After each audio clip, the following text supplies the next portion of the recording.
The Lost Recipe. In a bustling city, there lived a teenager named Eva and her grandparents, Nana June and Papa Max.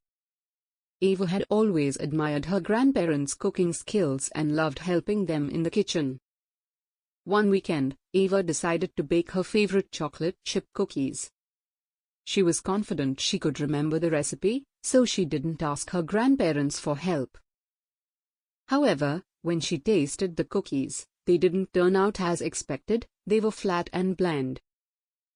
Eva felt frustrated and disappointed.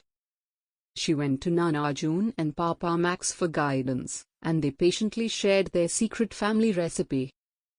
Eva realized that obeying her grandparents' advice and respecting their culinary expertise resulted in delicious cookies and precious moments in the kitchen. As Eva learned to follow the recipe and cook with her grandparents, she not only improved her baking skills but also deepened her bond with them, creating cherished memories.